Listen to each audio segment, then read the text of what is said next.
Naquele tempo, celebravam-se bodas em Caná da Galileia, e achava-se ali a mãe de Jesus. Também foram convidados Jesus e os seus discípulos. Como viesse a faltar o vinho, disse-lhe a mãe de Jesus: eles não têm vinho. Respondeu-lhe Jesus: Mãe, isso nos compete a nós. Minha hora ainda não chegou. Disse então sua mãe aos serventes: Fazei o que ele vos mandar. Ora, achavam-se ali 6 talhas de pedra para as purificações dos judeus, que continham cada qual 2 ou 3 medidas. Jesus ordena-lhes: enchei as talhas de água. Eles encheram-nas até em cima. Tirai agora, disse-lhes Jesus, e levai ao chefe dos serventes. E levaram.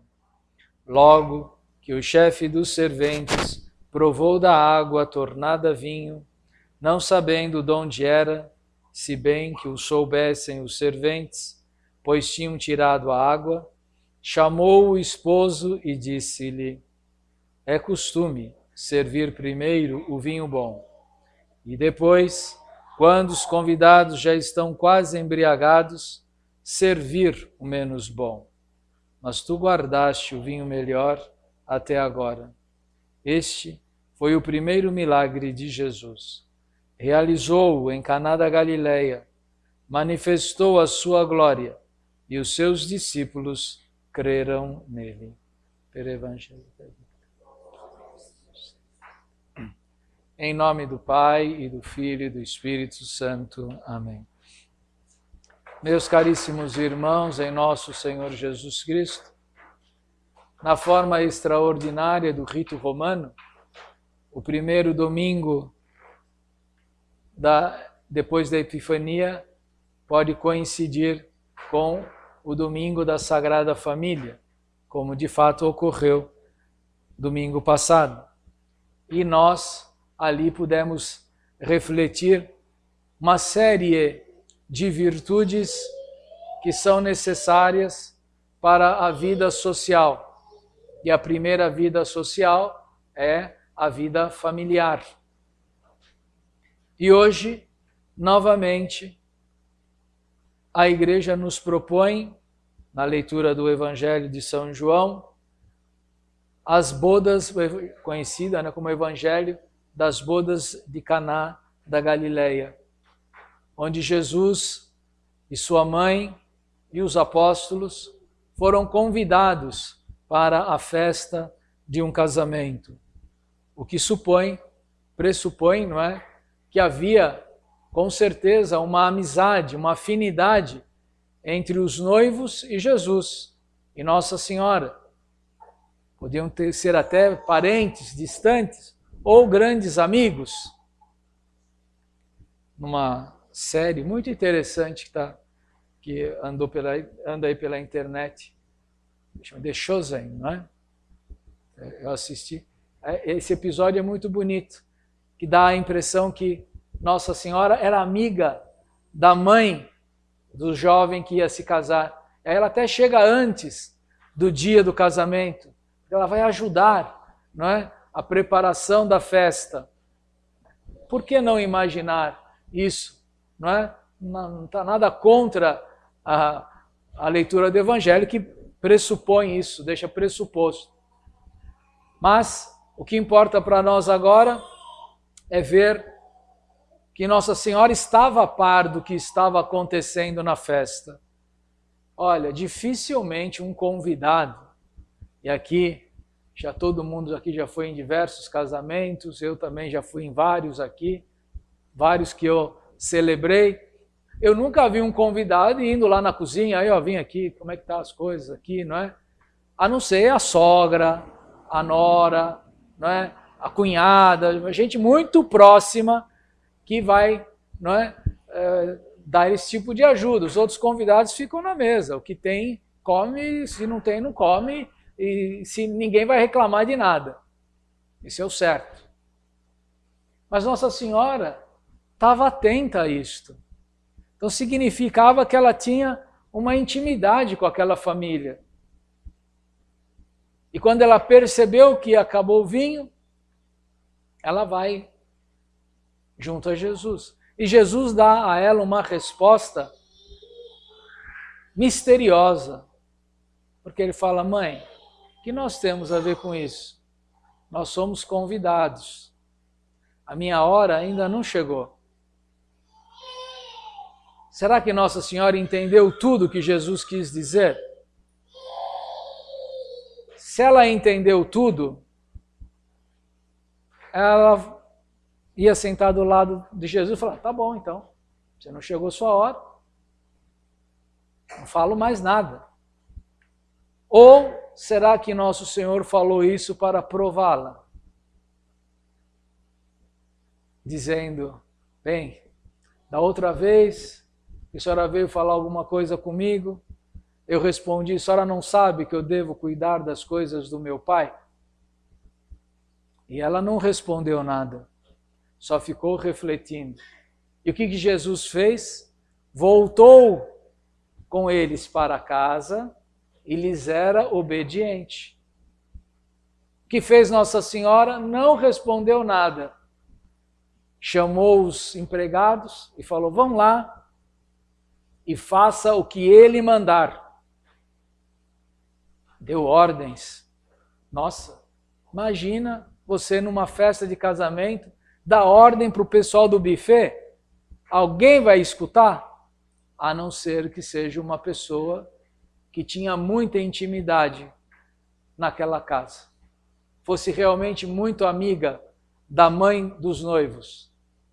E estava lá já há um tempo, de modo que quando chegaram os empregados que iam trabalhar, certamente apresentaram Nossa Senhora: olha, essa aqui é a mãe de Jesus, é uma grande amiga minha que está aqui me ajudando. Porque senão os empregados também iam falar: mas não foi a senhora que me contratou? Foi a dona da festa que me contratou. O que os empregados fazem? Obedecem. Estranho. Obedecem. E vão até lá Jesus, também não está descrito aqui, não é? Mas eles chegaram lá, ficaram olhando para Jesus. Talvez Jesus perguntar: oh, tudo bem? O que vocês precisam? Não, a mesa aqui já tem bastante coisa, não precisa dizer mais nada. Ele falou: a sua mãe mandou vir aqui e te obedecer, fazer o que o Senhor mandar. Aí Jesus não contestou o que os empregados falaram. Falou: então vai lá e busca os vasos cheios de água. Os empregados foram, trouxeram. Ele abençoou e falou: agora leve para o homem, para o mordomo da festa. Será que nós, no lugar daqueles empregados, o vaso foi você? Eu enchi esse vaso de água, quase 100 litros de água nesse vaso. Eu trouxe. Tinha lá uma tampinha, né, para não deixar cair bichinho dentro da água. Todo mundo já viu isso nas roças, né? Aqueles vasos de água, você tem que pôr uma tampinha, senão vai entrar bicho. Tampou e levou lá, está aqui, o senhor mandou. Agora leva lá. Você como empregado, você tomaria isso como: foi acontecer um milagre e eu vou levar? Como é que seria a nossa reação? Será que ele está brincando com a gente? Ou será que eles já sabiam que era Jesus? É bonito ver também a atitude desses empregados. Eles não contestaram. Eles pegaram o vaso, Jesus, o filho de Maria, mandou encher de água e trouxe aqui para o Senhor. Mandou entregar para o Senhor. Também o mordomo não estava esperando. Não sabia. Sabia que o vinho estava por acabar ou acabado. Isso ele já sabia. E sabia que aqueles vasos eram de água. Em todo caso, ele também abriu o vaso e viu que lá dentro estava cheio de vinho. Os empregados devem ter se assustado, mas certamente calaram a boca, não falaram nada, mas se espantaram e esperaram. Talvez entregou a canequinha para o mordomo, ó, está aqui a caneca. Ele tirou e nós vimos a reação dele, não é? De espanto. Nossa, que é isto? Em toda festa que eu vou, primeiro se serve o vinho melhor, para as pessoas ficarem bem impressionadas. E no fim da festa, quando todo mundo já bebeu, não é? Já comeu, já está de barriga cheia, aí serve o resto do vinho de menor qualidade. Então já era um costume nas festas, né? Ter dois talhos, ter talhos de vinho muito bom e os últimos uns talhos de vinho mais barato para o fim da festa.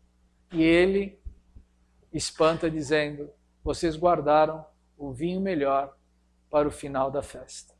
Isso o espantou. Esse é o evangelho mais lido nas cerimônias do matrimônio. Na cerimônia, na liturgia do matrimônio, você pode ler mais de um evangelho, você pode escolher. E esse é o escolhido, porque aqui, na verdade, ocorreu um milagre visível aos olhos de todo mundo e um segundo milagre visível somente aos olhos de Deus. Jesus sacramentando a cerimônia do matrimônio. Ele, ao abençoar aquela água e transformá-la em vinho, abençoou também aquele casal e abençoou o matrimônio, de modo que, a partir dele, o matrimônio passou a ter duas linhas.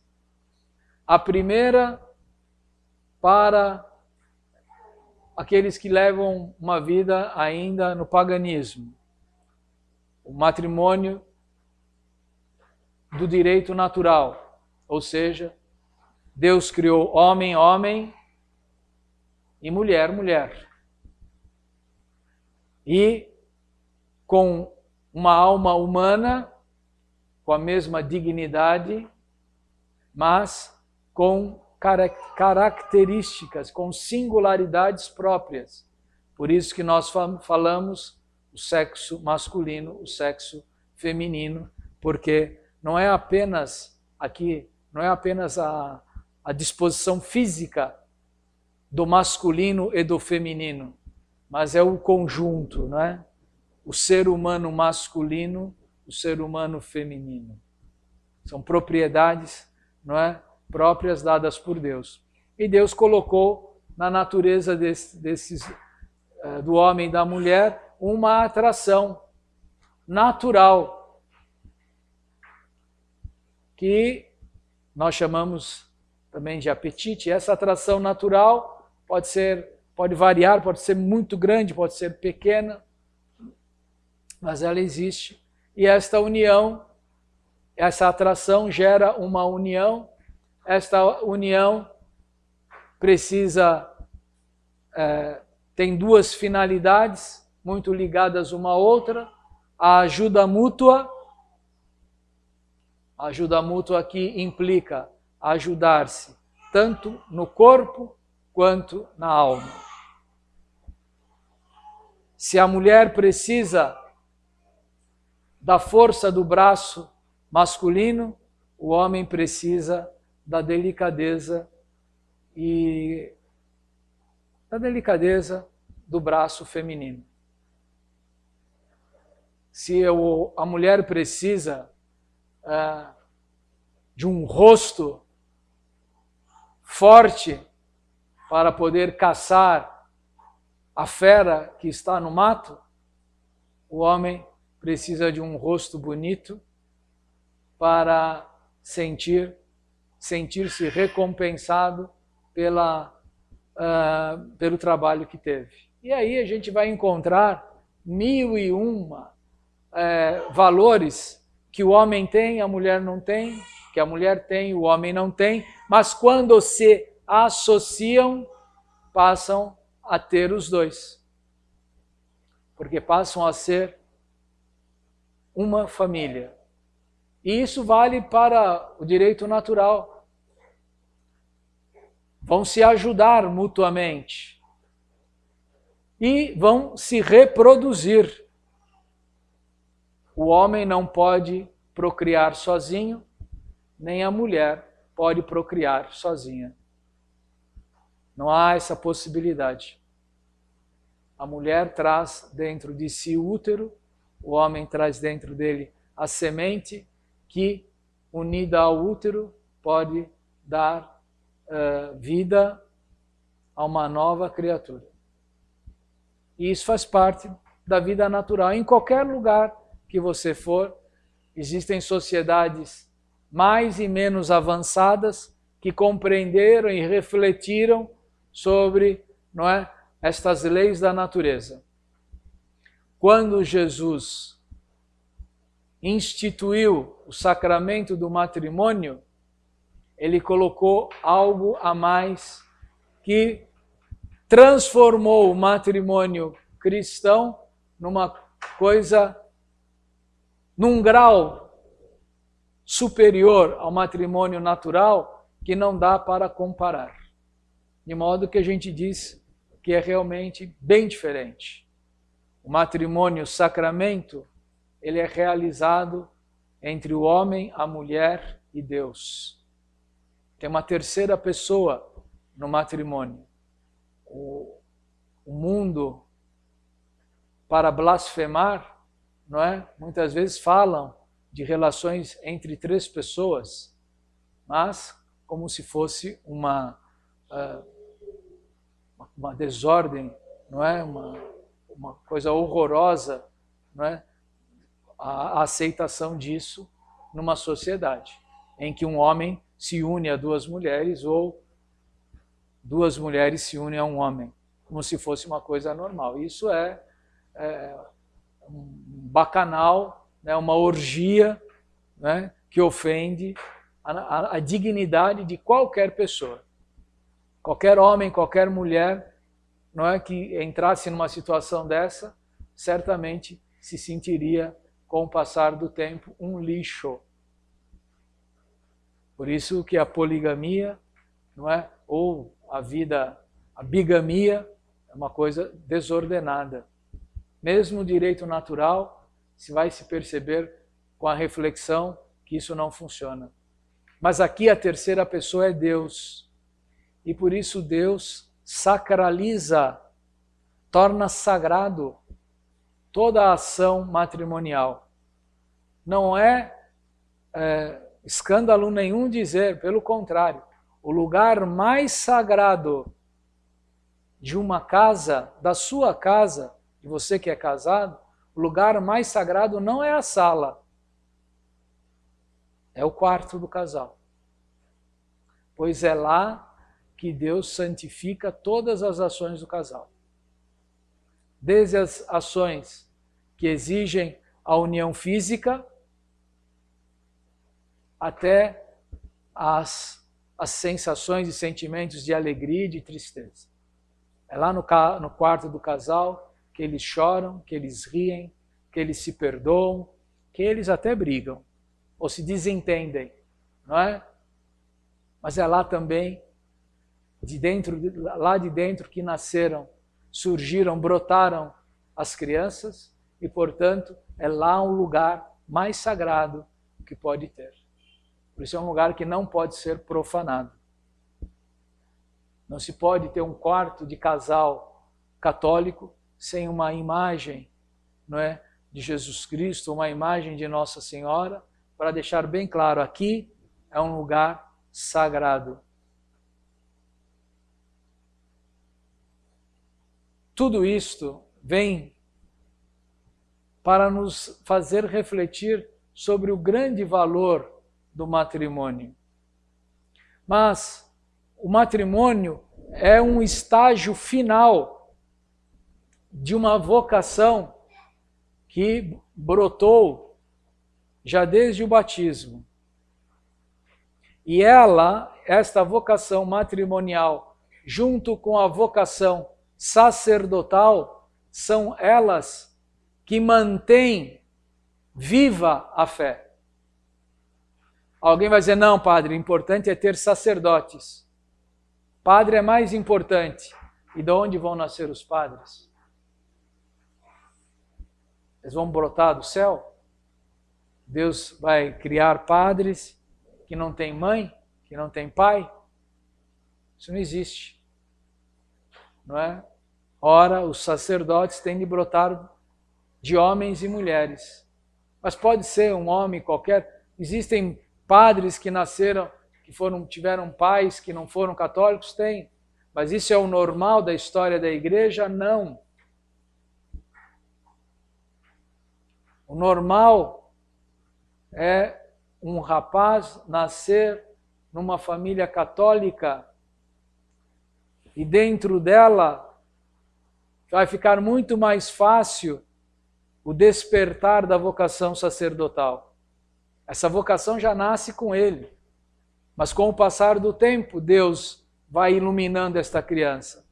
Agora, se este rapaz, esse menino, nunca foi à missa, nunca chorou dentro da igreja, não fez primeira comunhão, não é levado à missa quando adolescente, nem se importaram com o crisma, óbvio que a vocação sacerdotal dele foi abortada, foi assassinada. Aonde? Dentro de casa. Se talvez ele recuperar essa vocação lá na frente, aí ele vai ter de passar essa vergonha o resto da vida. De dizer que não deve aos seus pais, não é, a descoberta da sua vocação. Tem muita gratidão que os pais lhe deram arroz, feijão, roupa, brinquedo, não é? Ele é muito agradecido por isso, mas a fé ele recebeu de outras pessoas.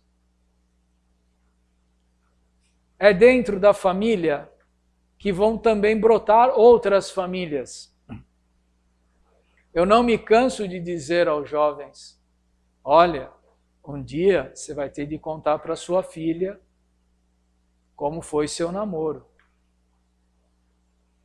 Um dia você vai ter de contar para o seu filho como é que você tratava a sua mãe quando ela era sua namorada. Pensa bem no que você vai fazer então, tá? Ou você vai esconder. Ou quando a sua filha chegar lá e falar, papai, olha, trouxe aqui o Pedrinho para o senhor conhecer. Ele é tão bonito. Ah, filha, traz aí, vai. Ai, pai, eu te prometo, eu vou namorar com ele do jeitinho que o senhor namorava com a mamãe.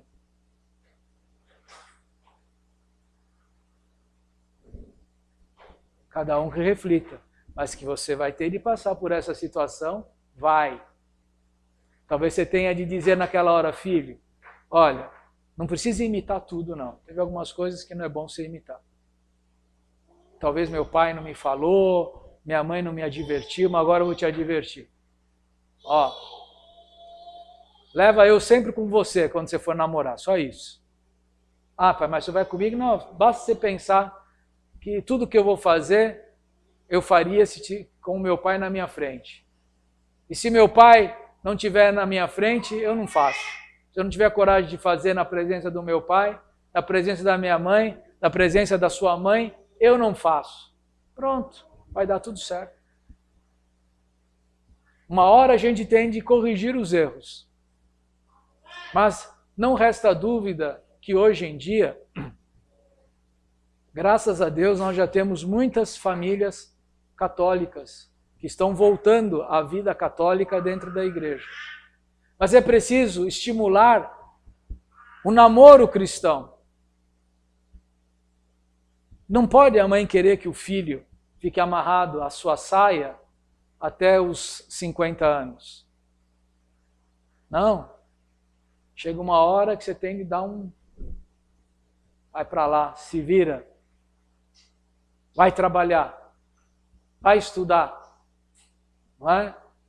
Vai cuidar da sua vida. Os pais têm de saber abrir mão. Há muitos pais que nos dias de hoje estão mimando demais os filhos, e tem homem aí com 40 anos que não quer casar. Sabe por quê? Minha mãe faz tudo.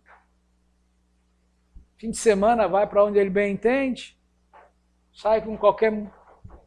Desculpa falar, se eu tenho vergonha, porque se eu fosse mulher hoje, eu fico pensando, não sou mulher, mas colocando-me na cabeça da mulher, eu penso que muitas mulheres honestas devem passar muita vergonha por aí, por coisas que vocês ouvem, né? Tal festa, esses dias aqui eu vi meu sobrinho comendo, tio, teve a festa aí de um jogador, o homem pagava 10 mil para entrar na festa, a mulher era de graça. Olha, se eu fosse mulher, eu ia ficar enojada. Qual é a mulher que não sabe que ela está entrando lá para ser objeto? Não é? Muito triste isso.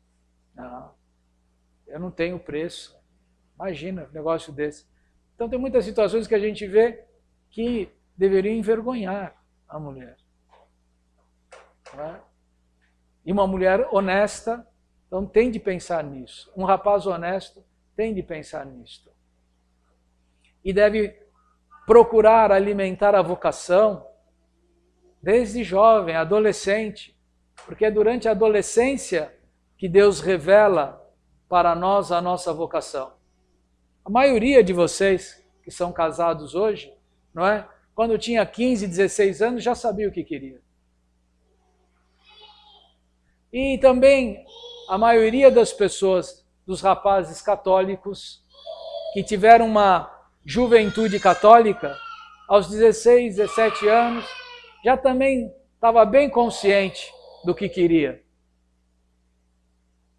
E se o que somos hoje é exatamente aquilo que pensamos quando tínhamos 16, 17 anos. É preciso, portanto, ajudar a juventude a santificar o namoro. É importante começar até a distinguir pela fala. Eu vejo jovens falando, eu estou levando um namoro cristão, um namoro católico.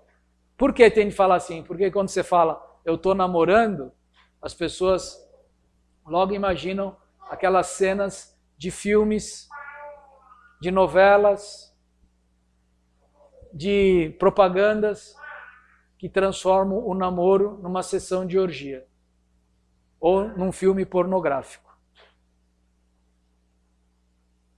E uma moça e um rapaz católico não deve deixar em nenhum momento, não é, de deixar claro que não é desta forma que querem namorar. Devem buscar a santificação durante o tempo do namoro. São situações próprias. E antes mesmo de começar a namorar, é preciso então perguntar a Deus sobre a própria vocação. Rezar. Por isso é muito importante, não é, estimular os jovens a buscar o sacramento do crisma antes de começar a tomar essas decisões. Porque pelo crisma, uma das coisas que se evidenciam, é uma graça própria do crisma, demonstrar a vontade de Deus sobre a sua vocação. Por isso que a igreja estimula a buscar o crisma durante a juventude. Pode ser crismado, não há proibição. Pode ser crismado em qualquer época da vida, mas ser crismado ainda na juventude, isso ajuda tremendamente o rapaz e a moça a refletirem sobre a própria vocação. Por fim, meus irmãos, homens e mulheres, nós ouvimos São Paulo falando aqui que os dons de Deus são incontáveis, mas ao mesmo tempo que Deus dá os dons de modo diferenciado para as pessoas. Nós não somos iguais aos olhos de Deus, neste sentido. Só que entre nós precisamos muitas vezes nos igualar, a gente não sabe às vezes respeitar as diferenças. Mas Deus nos conhece perfeitamente. E em primeiro lugar, Ele ama a todos.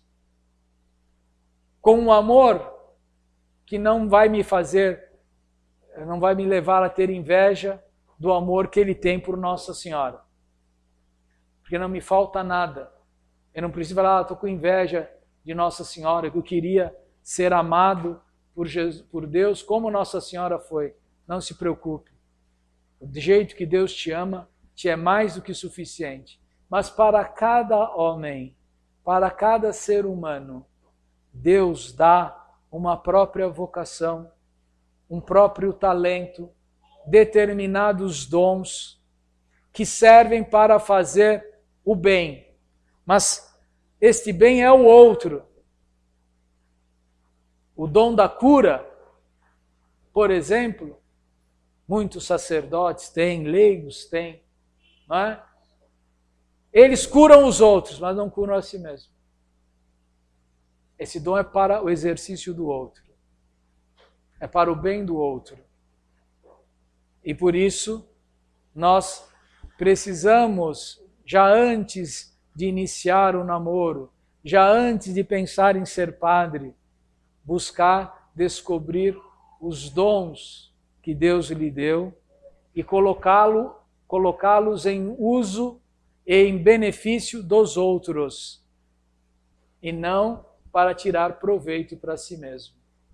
Que Nossa Senhora nos ajude a compreender essas verdades da vida espiritual, procurar e estimular cada um de nós a procurá-la com afinco, com zelo, e não como uma coisa qualquer, porque isso será determinante na santificação da nossa vida, seja no matrimônio, seja na vida sacerdotal, na vida religiosa, na vida missionária, onde Deus te chamar.